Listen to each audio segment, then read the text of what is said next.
Series going into IndyCar. I had a lot of good success here, especially through Indy Next. I had my good win. But this track is incredible. When it comes to, let's say, just even a test day where you're just going to be the one car on track, you're not racing around, I always prefer this one because it's just, I think the best way to describe this track is it's a very good flow track. I mean, it almost feels like one big corner, the entire track. You get one corner right, especially through this last section. You get 12 right, then you're set up for 13, then you're set up for 14, then you're set up for 15, 16, all the way through 17, and it all just has this one big flow.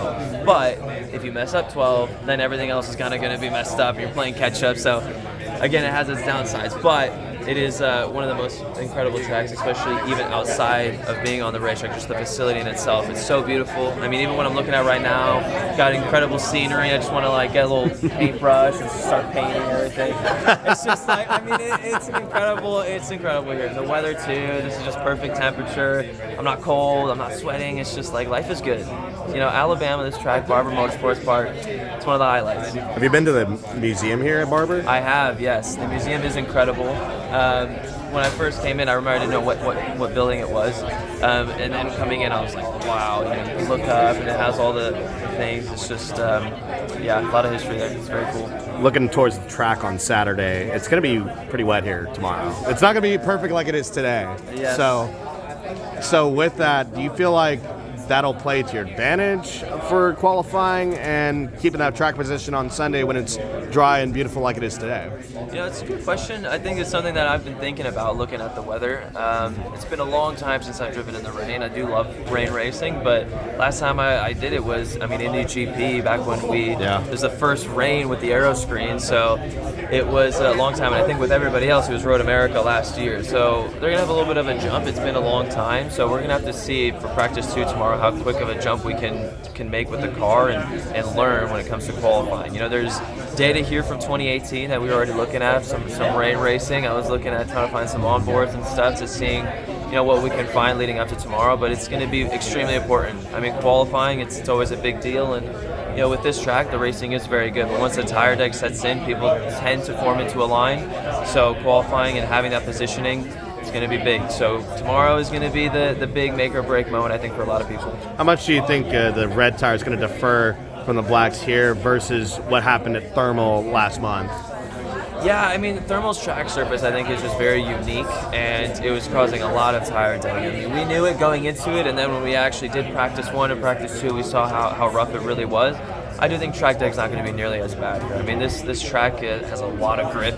I mean, it is definitely a very physical track, especially with all the elevation changes. So, I mean, I think the deck's going to be there, but I don't think it's going to be nearly as bad as what it was at Thermal. I think cautions are going to be a bigger happening here versus what we've seen the last couple of races where we really haven't seen a lot of cautions due to the hybrid system. I don't know. I think just the field is very good. I mean, you look at the entire field. I think, you know, when I first joined IndyCar and starting to get that rhythm, you end up kind of realizing, you know, qualifying the group set, and you'd be like, okay, I think we got lucky with this group, or this is a very tough group. But now, I mean, it doesn't matter. You can put whatever drivers you want on one side, and you look at it, it's like, damn, that's a really hard group. Like, this is going to be really hard to make it through, no matter what's happening. So I just think it just goes to show the talent that everybody has here and how incredible people are. I mean, it's the best of the best drivers in the world. So, I mean, I think it goes to show the past few races. It hasn't really been much yellows. Everybody's kind of been in form. Everybody's just on it this year. What's the feel from an Indy test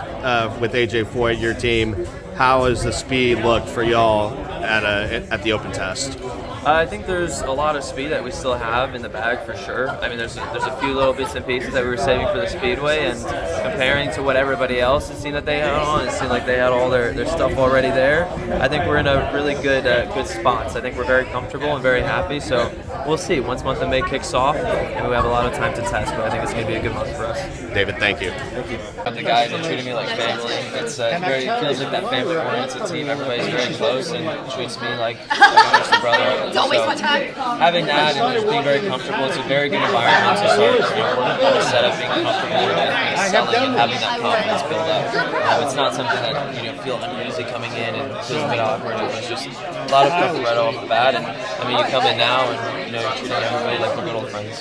How big has Santino's data support helped Ben as a teammate? Kind of two young guys, both very fast, able to kind of bounce off each other and getting each other better? Yeah, it's been really good. A lot of good data formats. I mean, like, the more drivers and teammates that you can get at a very strong performance, the better it's going to be. I mean, we trust each other on our different setups, so when it comes to practice 1 or practice 2, we go different routes, and we trust each other's feedback on it, and we can come with better conclusive data when it comes to qualifying. You know, with it being a short amount of practice sessions here in IndyCar, the more data, the better. Off the open test, how do you feel about your program? Obviously, Barber, I know, doesn't translate to the Speedway, but at least more laps in general in the car going into the month of May. Yeah, like I said, we still didn't have all the proper setups that we really wanted to when it comes to Speedway gear, but with the limited equipment that we had and seeing what everybody else was on and all being on their proper stuff, I think we have a lot more to pull out of the bag, and definitely in a very comfortable situation. What's it mean to know you'll be strapping into an AJ Foyt car at the Speedway for the 500 with what he's meant? It's very special for me. You know, I always said I wanted to be a part of history in some way, especially through the IndyCar series.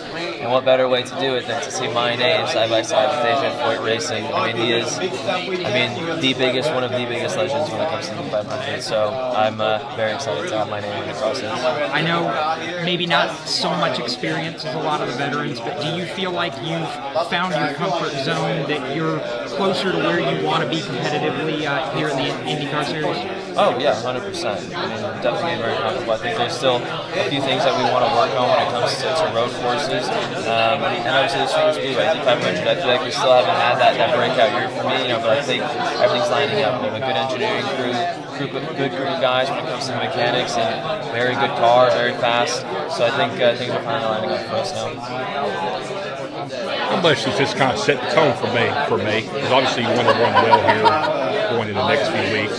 Yeah, I mean, this is the last race before we get over there. To finish Barber off with a good result for us would be massive. You know, we want to go into the month of May with good spirits, but it's a really good group of guys, like I've been saying, so I think no matter the result, we're always going to be able to bounce back and look forward to the next one. How much of a curveball is the weather? Because tomorrow you can't really gain much. It's going to translate to Sunday. More than likely, depending what weather's going to probably do. Tomorrow's going to be very important. I mean, it looks like today, you know, looking at yesterday, it seemed like there was going to be some rain, but now I don't know. So if we get practice 1 clear with no rain today, it's almost going to be a little bit of a not so great situation, because then we have one practice session before qualifying, and it's very important. I mean, the racing is very good here at Barber, but once those tire deck starts to build in, passing is going to be difficult. So qualifying is very important. So tomorrow's going to be it's going to be an important day when it comes to the rain. Steven Stump of Frontstretch.com here. Come back for more great racing videos, and if you like us, don't forget to hit that subscribe button.